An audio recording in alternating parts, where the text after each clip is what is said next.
요한복음 14장 1절부터 7절까지 말씀입니다. 신약성경 171페이지에 있습니다. 요한복음 14장 1절부터 7절까지 말씀입니다. 우리 그 가운데 1절부터 3절까지 말씀만 이 시간 함께 읽도록 하겠습니다. 다 찾으신 줄 믿고 우리 한 목소리 함께 읽겠습니다. 시작. 너희는 마음에 근심하지 말라. 하나님을 믿으니 또 나를 믿으라. 내 아버지 집에 거할 곳이 많도다. 그렇지 않으면 너희에게 일렀으리라. 내가 너희를 위하여 거처를 예비하러 가노니 가서 너희를 위하여 거처를 예비하면 내가 다시 와서 너희를 내게로 영접하여 나 있는 곳에 너희도 있게 하리라. 아멘. 아멘. 이 새벽에 예물 드리신 분이 있습니다. 조한순 권사님 감사 예물 드리셨습니다. 하나님, 남경문 집사, 김민희 집사 셋째 태명 복순이 오늘 태어나게 됩니다. 산모와 아기 건강하게 도와주세요 하고 예물을 드리셨습니다. 잠시 기도하겠습니다. 사랑의 주님, 아버지, 오늘도 참 귀하고 복된 날을 허락하여 주심에 감사를 드립니다. 또 무엇보다 오늘 하루를 시작함에 앞서서 주 앞에 나와 또 말씀과 찬양과 기도로 이 새벽 예배로 나아가게 하시니 주여 진정으로 감사를 드립니다. 이 새벽에도 우리 각자에게 꼭 필요한 하나님의 음성이 선포되게 하시고 함께 기도하고 또 부르짖어 나아갈 때에 하나님의 뜻과 또 하나님의 그 마음들을 발견하고 그 가운데 하나님의 뜻을 분별하는 귀한 이 새벽이 될 수 있도록 아버지 인도하여 주시옵소서. 아버지, 또 사랑하는 남경문 지사님, 김민희 지사님 가정 가운데 허락해 주신 또 셋째 복순이 오늘 태어나게 됩니다. 아버지, 그 과정 가운데 산모와 아기 건강할 수 있도록 아버지 인도하여 주시고 그 모든 과정들 형통하고 순탄할 수 있도록 주님 은혜를 베풀어 주시옵소서. 아버지, 오늘 또 우리 최근숙 권사님 또 어머니께서 또 수술을 하시게 됩니다. 아버지, 그 수술 받는 과정들 가운데 벌써부터 또 순탄치 않은 그 상황들이 또 예고되고 있는데 그 과정들 하나님께서 붙잡아 주시고 또 주장하여 주시고 인도하여 주셔서 그 모든 과정들 순탄할 수 있도록 조금의 어려움도 없을 수 있도록 주님 은혜를 베풀어 주시옵소서. 주님 감사합니다. 거룩하신 예수님의 이름으로 기도드렸습니다. 아멘. 아멘. 여러분, 이 새벽에 기도해 주실 때 함께 기도해 주시기 바랍니다. 최금숙 권사님 어머니께서 넘어지셔서 어깨를 좀 크게 다치셨는데 오늘 수술을 하시게 됩니다. 그래서 오전 11시부터 12시 사이에 수술이 예정되어져 있는데요. 그 가운데 또 마취와 관련된 또 어려움도 있고, 그런데 이 새벽에 기도해 주실 때 우리 어머니 위해서 그리고 모든 수술 과정을 위해서 함께 기도해 주시기 바랍니다. 그리고 오늘 또 우리 조한순 권사님 또 아들님 되시는 우리 남경문 지사님과 또 김민희 지사님 가정 가운데 셋째 오늘 또 예정되어져 있는데요. 이를 위해서도 함께 기도해 주시기 바랍니다. 태명이 복순이라고 합니다. 우리 산모 위해서 또 아기 복순이 위해서도 함께 기도해 주시기 바랍니다. 오늘 함께 읽은 말씀을 가지고 마음속에 어려움이 있을 때 이런 제목을 함께 말씀 나누도록 하겠습니다. 오늘 본문은 예수님께서 사랑하는 제자들을 위로해 주시는 말씀이 담겨져 있습니다. 성경 곳곳에는 우리를 위로해 주시는 예수님에 대한 말씀이 등장하게 되는데요. 이런 생각을 해보았습니다. 우리가 믿는 주님이 우리를 위로해 주시는 분이셔서 얼마나 다행인가, 얼마나 큰 은혜인가, 이런 생각입니다. 내 모든 상황과 형편을 이미 다 아시는 그 주님께서 내 마음속 깊은 곳까지 어루만져 주시며 내 상황에 깊이 공감해 주시고 내게 꼭 필요한 위로를 더해 주신다. 이게 얼마나 큰 은혜인지 모르겠습니다. 다들 많이 경험해 보셨겠지만 살면서 이 육체의 고통과 육체의 고됨도 참 많이 힘들지만 사실 그것보다 더 힘든 것은 정신적인 고통과 우리의 마음의 고통일 때가 많이 있지 않습니까? 세상 사람들은 이 모든 것들을 해결하기 위해서 세상의 방식을 열심히 찾아다니게 됩니다. 잘못된 해결 방식과 또 일시적인 해결 방식을 위해서 때로는 삶을 낭비하기도 하죠. 그런데 우리 성도는 그럴 때마다 해결 방법이 완전히 다릅니다. 내 마음이 너무나 힘들고 또 어렵고 지칠 때마다 세상으로 달려가는 것이 아니라 사랑하는 주님께로 달려가지요. 그럴 때 나를 사랑해 주시는 그 주님을 통해 세상은 알 수도 없고 줄 수도 없는 참된 평안과 위로와 기쁨을 얻게 되는 거 정말 많이 경험하게 됩니다. 오늘은 본문을 통해 오직 성도들만이 누릴 수 있는 우리 주님만이 주시는 참된 위로와 그 평안에 대해서 함께 나누어 보려고 합니다. 오늘 본문은 이렇게 시작이 됩니다. 1절, 너희는 마음에 근심하지 말라. 하나님을 믿으니 또 나를 믿으라. 예수님께서 사랑하는 제자들에게 말씀하셨습니다. 너희는 마음에 근심하지 말라. 이렇게 말씀하신 것은 지금 제자들의 마음속 깊은 곳에 큰 근심이 자리 잡고 있을 것이기 때문입니다. 여기서 사용된 근심이라는 단어는 헬라어로 타라소라는 단어인데, 직역하면 매우 걱정스럽고 매우 고통스러운 마음, 이런 의미의 단어가 사용이 됩니다. 그러니까 지금 제자들의 마음 속에 큰 걱정이 가득했고, 그 모든 걱정들로 인해서, 염려로 인해서 제자들의 마음이 고통스러워졌다, 이런 표현이 되는 것입니다. 특별히 제자들의 마음속 가운데 자리 잡은 근심과 고통은 무엇이겠습니까? 무엇보다 이제 곧 예수님께서 자신들을 떠나시게 될 것이라는 그 말씀을 들었기 때문일 것입니다. 오늘 본문 바로 앞에 13장을 보시면은 예수님께서는 제자들의 곁을 떠나게 될 것이라고 분명히 말씀해 주셨습니다. 우리 주님께서 곧 가시게 될 그 십자가의 길과 죽으심으로 인해서 제자들을 떠나시게 되는 것이죠. 그리고 제자들도 주님께서 이제는 자신들의 곁을 떠나시게 될 것을 조금씩 인식하기 시작했던 것 같습니다. 지금까지 주님만을 바라보고 의지하며 따라왔던 그들이기 때문에 두려움과 염려, 근심과 걱정이 마음속에 자리 잡을 수밖에 없는 것이지요. 그리고 한 가지가 더 있는데, 예수님께서는 13장에서 수제자 베드로가 곧 예수님 자신을 배신할 것이라는 예고도 해주셨습니다.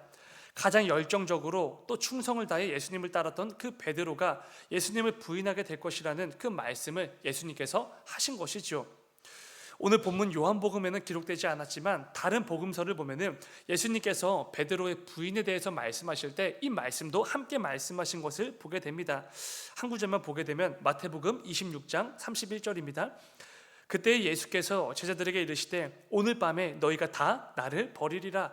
기록된 바 내가 목자를 치리니 양의 떼가 흩어지리라 하였느니라. 이 말씀처럼 예수님께서는 사실 베드로의 부인만 말씀하신 게 아니죠. 다른 제자들도 전부 다 예수님을 버리고 도망치게 될 것을 동시에 말씀하셨던 것입니다. 아무리 지금까지 예수님을 굳게 믿고 따라왔다고 해도 그 예수님의 입술에서 곧 너희가 다 나를 버리고 도망치리라 이렇게 말씀하시면 그 어떤 제자들이라도 그 믿음이 약해지고 불안해지고 두려울 수밖에 없을 것입니다. 지금 이 제자들의 마음속 깊은 곳에는 이제 지금까지 자신들이 의지해왔던 예수님이 곧 떠나시게 될 것과 자신들이 그 믿음이 연약해서 예수님을 부인하고 버리게 될 것이라는 크고 두려운 고통과 그 염려와 근심들이 가득 자리 잡고 있었던 것입니다. 그런데 그런 상황에서 예수님께서 사랑하는 제자들에게 이렇게 말씀하시는 것이죠. 1절 말씀처럼 너희는 그 마음에 근심하지 말라. 얘들아, 아무것도 두려워하지 말아라. 아무것도 염려하지 말아라. 예수님께서는 마음속에 큰 걱정이 가득하고 그것들로 인해서 마음이 고통스러웠던 그 제자들을 위해서 위로의 말씀을 지금 건네고 계시는 것입니다. 제자들에게 위로가 필요할 때 즉시로 위로의 말씀을 주님께서 선포해 주신 것이죠. 우리 주님은 모든 자들을 위로하시는 위로의 주님이시기 때문에 그렇습니다. 그런데 말씀을 준비하면서 그 가운데 우리 주님의 마음이 묵상이 되었습니다. 여러분, 지금 제자들을 위로하시기 위해서 그 위로의 말을 건네는 주님이 처하신 상황이 어떤 상황이었습니까? 이제 곧 제자에 의해서 대적들에게 의해 팔리시고 십자가 고난의 길을 가셔야 하는 그런 상황이셨습니다. 특별히 13장 21절을 보면은 예수님께서 이런 말씀이 이어지게 됩니다. 21절, 예수께서 이 말씀을 하시고 심령이 괴로워 증언하여 이르시되 내가 진실로 진실로 너희에게 이르노니 너희 중 하나가 나를 팔리라 하시니. 여기서 사용된 예수님의 그 심령이 괴로우셨다라는 단어도 제자들을 위로하실 때 말씀하셨던 근심, 타라소와 동일한 단어가 됩니다. 그러니까 제자들의 마음도 너무나 고통스럽고 여러 가지 걱정과 근심으로 괴로웠지만 예수님도 마찬가지였다는 것입니다. 예수님도 그들과 마찬가지로 큰 고통과 마음의 근심이 가득하셨다는 것이죠. 물론 제자들이 가지고 있었던 걱정과 근심과 고통도 작다고는 할 수 없습니다. 그들의 고통도 매우 컸겠죠. 그런데 이제 곧 십자가의 길을 가셔야 하는 주님의 마음 가운데 자리 잡은 그 부담과 걱정과 근심보다는 클 수가 없죠. 주님께서 가지고 계셨던 그 마음의 고통과는 비교가 안 되는 고통이었다는 것입니다. 그런데 우리 주님께서는 지금 자신의 상황과 형편이 제자들보다 더 열악하고 더 고통스러우셨지만 우리가 쓰는 말처럼 내 코가 석자인 상황에서도 제자들을 위로해주고 계신다는 것입니다. 예수님의 상황이 누가 봐도 더 심각하고 더 어려웠습니다. 그런데 주님께서는 오히려 제자들을 걱정하시고 그들을 위로해 주고 계신 것이지요. 여러분, 우리가 믿는 예수님이 바로 이런 분이지 않으십니까? 자신의 고통보다 우리의 그 작은 고통에 더 관심을 갖고 우리를 늘 위로해 주시는 분이시죠. 우리는 삶을 살면서 수많은 어려움을 당할 때가 있습니다. 크고 작은 문제와 상황들로 인해서 때로는 큰 낙심에 빠지기도 하고 마음 가운데 큰 고통이 자리를 잡기도 하죠.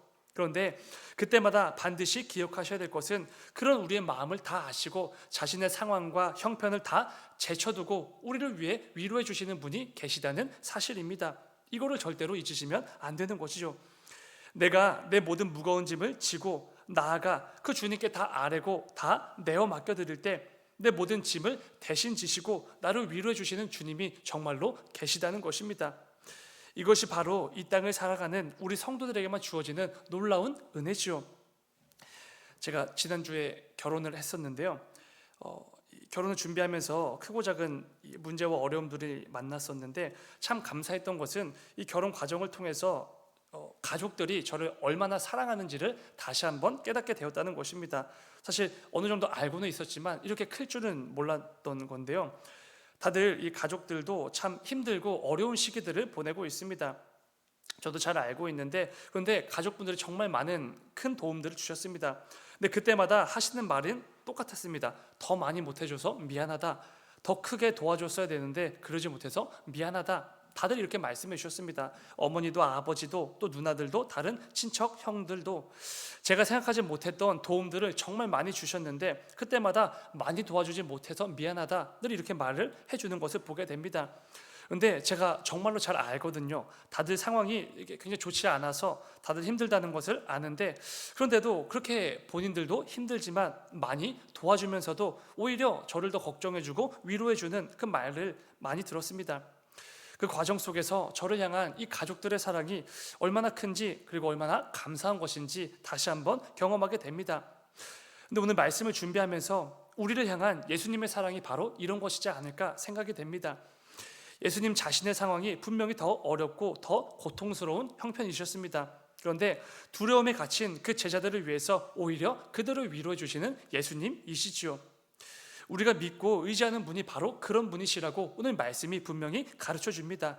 내 모든 형편과 고통을 이미 다 아시고 자신의 상황과 그 모든 것들을 다 제쳐두고 나를 위로해 주기 위해서 지금도 기다리시는 그 은혜의 주님이 계시다라는 사실을 분명히 가르쳐 주시는 것이지요. 사랑하는 여러분, 이 새벽에 나아오실 때 각자에게 기도의 제목이 있으셨을 것 같습니다. 누구나 두려움이 있고 누구나 염려거리가 있습니다. 누구나 마음 가운데 고통을 주는 가시도 있을 것입니다. 아니면 오늘 하루 삶의 자리로 나아가기도 전부터 벌써부터 밀려오는 걱정들도 많이 있으실 것 같습니다. 그런데 이 새벽에 기도하실 때 이 사실을 꼭 기억하시기 바랍니다. 지금도 나를 위로해 주길 원하고 지금도 기다리고 계시는 주님이 계시다는 사실입니다. 내 모든 상황과 형편을 다 아시고 그 모든 것들을 다 제쳐두고 내 기도에 귀를 기울이시는 사랑하시는 주님이 계시다는 것을 절대로 잊으시면 안 됩니다. 다윗은 이렇게 고백합니다. 시편 34편 17절입니다. 의인이 부르짖음에 여호와께서 들으시고 그들의 모든 환난에서 건지셨도다. 아멘. 여러분, 우리가 주께 나와 부르짖을 때 주님께서 반드시 들으십니다. 내 작은 신음에도 항상 귀를 기울이시고 나를 인도해 주시는 분이 계시지요. 그 주님이 여전히 나와 함께 계심을 굳게 믿고 마음껏 부르짖을 때 반드시 그 모든 환난에서 나를 건지심을 경험하게 되는 것입니다. 그럴 때 우리는 나를 위로하시는 그 주님을 반드시 경험하게 되는 것이고 내가 생각했던 것보다 훨씬 더 크고 놀랍고 풍족한 은혜가 가득 부어짐을 경험하게 되는 것이죠. 예레미야 33장을 보면 또 이런 말씀이 있습니다. 3절입니다. 너는 내게 부르짖으라 내가 네게 응답하겠고 네가 알지 못하는 크고 은밀한 일을 내게 보이리라. 아멘. 여러분, 우리가 바라는 것 그 이상으로 우리가 생각했던 것 이상으로 크고 은밀한 일을 행하실 능력의 주님을 기억하면서 마음껏 부르짖는 이 새벽이 되시기를 간절히 소망합니다. 이를 통해 나를 위로해 주시는 그 주님의 은혜를 누리며 참된 평안과 위로와 기쁨을 얻고 또 하루 삶의 자리로 나아가시는 우리 모두가 되시길 주님의 이름으로 축원을 드립니다. 잠시 기도하겠습니다. 사랑의 주님, 아버지, 우리가 이 땅을 살아가다 보면 내 마음을 아프게 하고 내 마음을 가운데 고통과 염려와 걱정과 근심을 주는 그 상황들이 참 많이 있습니다. 그런데 아버지, 그때마다 우리가 세상의 방식을 위해서 사람을 통해서 해결하기 위해서 달려나아가는 것이 아니라 그 모든 기도 제목들을 가지고 지금도 나를 사랑하시고 지금도 나를 위로해 주기 위해서 기다리고 계시는 주님께로 나아가는 우리 모두가 될 수 있도록 아버지 인도하여 주시옵소서. 아버지, 이 새벽에도 각자에게 허락해 주신 그 기도 제목을 붙들고 나와 부르짖기를 사모하며 나아가는 새벽 기도자들이 있습니다. 우리 모든 기도자들 한 사람 한 사람 붙잡아 주시고 그 입술 가운데 성령의 충만함으로 기름 부어셔서 그 모든 것들 마음껏 내어놓고 마음껏 부르짖으면서 나를 위로해 주시는 주님의 은혜를 가득 받아 누리는 이 새벽이 꼭 될 수 있도록 주님 인도하여 주시옵소서. 주님 감사합니다. 거룩하신 예수님의 이름으로 기도드렸습니다. 아멘.